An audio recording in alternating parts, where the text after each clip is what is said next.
Alright, it's a resident African checking in one time for the one time, and I got my boy Demontrio in the building checking in right now for the interview. Yes, sir. Yeah, the unheard interview, just to be exact. Like we go behind the scenes, we try to find out a little bit about the artists that are not necessarily on the or on the come up, but not necessarily on the forefront. So that's what this is, and we found Demontrio online. You know what I mean, surfing the web, and Demontrio came up and he's been working. He's definitely been working. Had a lot going on. So we here to find out a little bit more about you. So tell us your name, where you from. You know what I mean? How'd you come to even starting doing music? Okay, my name is Ian Demontrio. Once again, I'm been living in the suburbs of Atlanta for about 11 years now. I moved here when I was 15 from Indiana, Lafayette, Indiana specifically, because my parents got a divorce, and I ended up following suit with my mom. She moved down here, so I moved down here at 15, and about a week or two being here, I got a call from my brother's mom that he had been shot, and at a party, and like I tried to call him and speak to him, and he couldn't speak at the time, but he called me back, and like I guess he had got shot in his head, and the bullet bounced off his skull. God bless him, and he lived through it, and the thing he told me when he was in the hospital was, do your best to take over Atlanta music scene, and that's what I've been putting my mind to ever since the age of about 16. So you started doing music at 16? Yeah, 16. So you started professionally doing music at 16? I was actually doing it before. I was recording with a sock on my mic around 16, 15. No, around 16. I guess built a little studio. Just started with a little sock on my mic. That was my pop filter. I didn't know what I was doing, and but I started getting fans and stuff, and then I went to high school here, South Cobb and Cobb County and Austell, and then I went to college in Marietta and got a marketing degree, and I basically just been building my company ever since then. So it's been like a long 10-year grind, over a 10-year grind, 11 year now. Wow. Yeah. So how did you really get into doing music? Like, who inspired you to do music?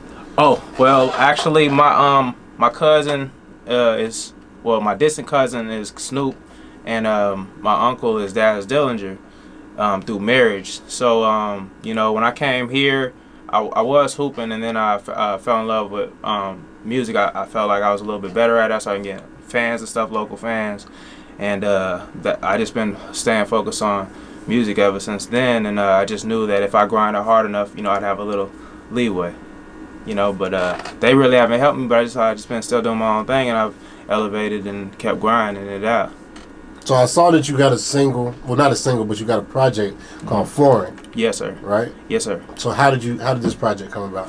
Oh, that's awesome. One of my homeboys in my hometown, Lafayette, Indiana, he produced some of the beats on there, and some kids that were around me hearing me freestyle at school, because I was the only big rapper in my school, really, you know what I'm saying? They had my face in the library. This is at South Cobb? Yeah, South Cobb. Oh, wow. Okay. Yeah, so people been knowing me from Cobb for a long time, been following my movement, but there was a couple other freestylers, but I was the one that was really known. So you can really freestyle though? Yeah, I mean, I can do everything now. Would you be able to not right now, but if I put you on the spot, pull up a beat, you'll be able to freestyle today? I mean, I would, but I'd prefer y'all to check out my album, because that's what I work hard for, to put together my project together. You know what I'm saying? So I really need some more feedback on that too. So but yeah, I've been doing it for a long time. I got my own record label. I got an LLC. You know what I'm saying? And I've got my album in all the stores. I get paid per stream on every network, and I got millions of plays on all my music. So I get paid every single play that's online. So I'm trying to keep my own record label. I'm not trying to sign. I'm trying to stay independent, kind of like Dolphin, Bankroll. Them are my main inspirations here in the South and stuff. Just because they own 100% of their stuff, and right. That's what I like.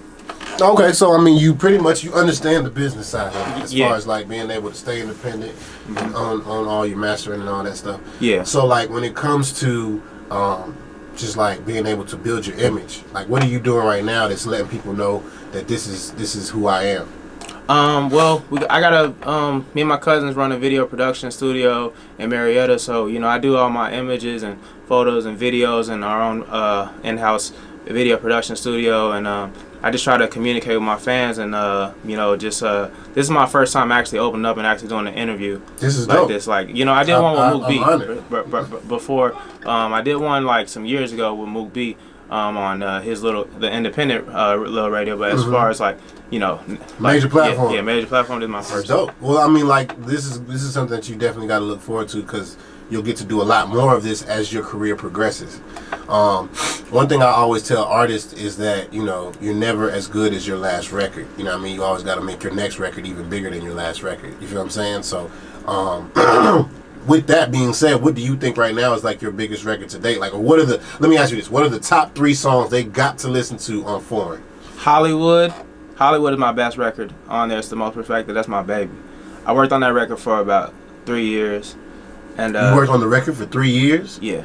Wow. So it literally took you 3 years to make the record. Yeah. That's crazy. crazy. So I was happy with it. I was like, I like okay. it. Because you know some artists, they go in there and they freestyle, and it's like they go there freestyle and then that's it. Well, There's just one I record. wanted to make the best song in the world. Right. So like, you know, I was just like, well, I want to make a song that like that everyone can listen to, that like that's acceptable for all audiences, you know, and all types of people.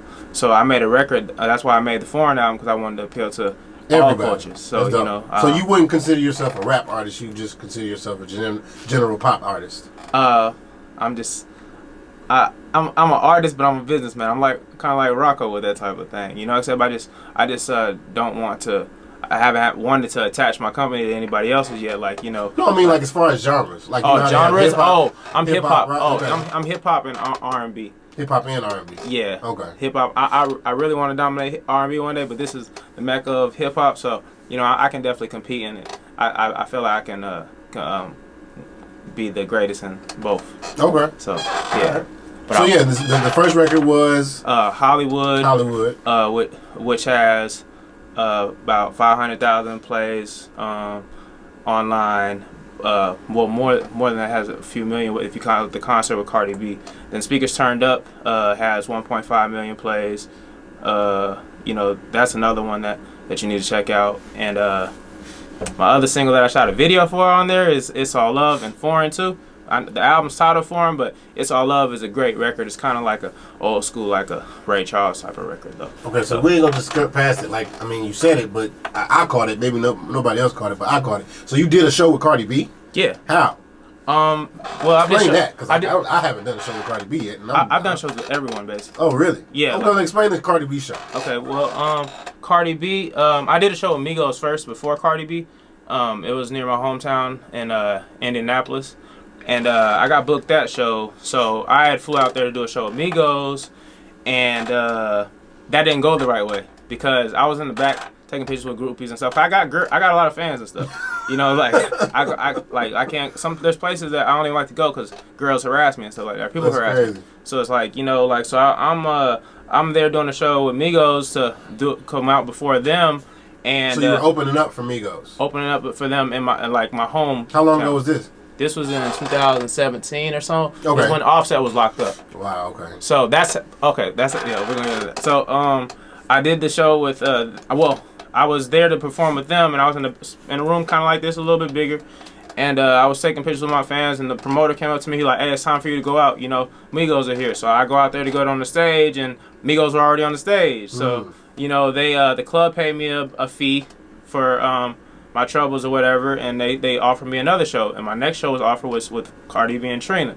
Oh wow! So you know that show worked out a lot better for me on social media, right, because it was a Cardi girl. B was big at that time. I think it's more just because it's a girl. Yeah. You know, like, cause just like the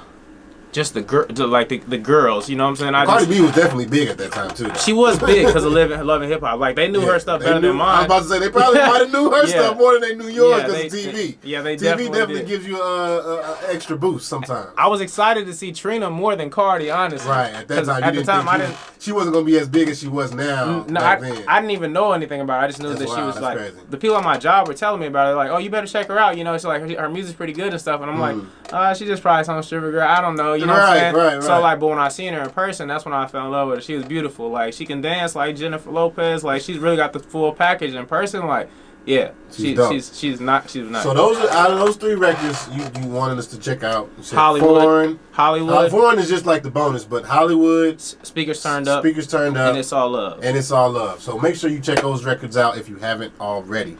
Now, in order to really be able to get to know you, people need to know more so about, like, you know, your background. You said you was from Indiana, Lafayette. So Lafayette, Indiana, and now knowing that we have a full spectrum of what your background is, like, what do you plan to get out of this? Like, what is your full-fledged plan for the next 5 years in this business? For the next 5 years, well, I live for the moment. But if we looking at 5 years down the line, you know, I still want to own 100% of my masters. I still want to own my publishing and my writer share. You know, I mean, I'm talking the business side. I know the people might not know what I'm saying with that, but that's basically, I want to dominate the music scene, and then later on, you know, do other ventures with my company. You know, like have my own studio at home, perhaps here. You know what I'm saying? Like, we already have a video production studio, but like have a full, you know, a real studio like Stankonia or whatever, you know what I'm saying? Okay, like recording studio. Yeah, something like that down here, you know, and just be 100% bossed up and do entertainment, like as far anything like later on, maybe cartoons and stuff for kids and all kind of things, like, you know, like later on though. That's way later. Right now, I want to focus on the music. Okay. Is there any other artists that you rock with right now that we should be looking out for? I haven't did any really features. I did one feature with A1 Supergroup. You know, but they did a remix. If you could do a feature with anybody, who would you want to do a feature with? Rihanna, you know, a girl artist, really, like, you know, Mariah. Okay. I mean, Mariah, and you know, but I mean, like, because these are big names that you name it. And it's not impossible. It's definitely not impossible to do these type of features. But like maybe somebody who's more new to the game. No, my engineer on my album got nominated for 15 Grammys this year. So it's like, you know, I really take my stuff seriously. I really don't, like, I don't overlook the small independent artists. Like, I still listen to Atlanta artists like Gunna and stuff like that. Like, I do listen to Atlanta artists and stuff like that, but I just try to stand. Because Gunna just did a record with Mariah Carey. That's why I say it's not too far-fetched. Yeah, okay. Yeah, I didn't know that. Yeah, he definitely just did a record with Mariah Carey. Oh, God. Yeah. Yeah, so, yeah. It's not far-fetched, but what I'm saying is, like, if there is an independent artist or maybe an artist that's just now getting his foot in the door or her foot in the door, who would you want to work with? Like a newer named artist. They just have to reach out to me, you know. How can they reach out to you? On my Instagram, on my Facebook, you know, I got a real page too. So, you know, or email, you know, all my contact. What's your biggest platform right now? Like where a lot of your fans? Facebook. Yeah, I got about 13,000 fans on Facebook. And about like, and the collectively and the other one's about 7,000. So everything I release, like it reaches 20,000 at once. So that's about my small little following right now. I'm trying to build. It's not small at all, bro. Oh, 13,000 people is a lot of people. Yeah. They can pack out some venues. Yeah, like, yeah. You know what I'm saying? So don't even ever think of it as a small following. That's definitely a big following. Yeah. Hey, I want to tell you one thing, bro. You have a lot of potential. You have a lot of potential. You can go very far. Just keep focusing on you and keep doing what you do. Hey, man, this has been the Unheard Process with the Resident African. Checking in one time for the one time on Hot 107.9.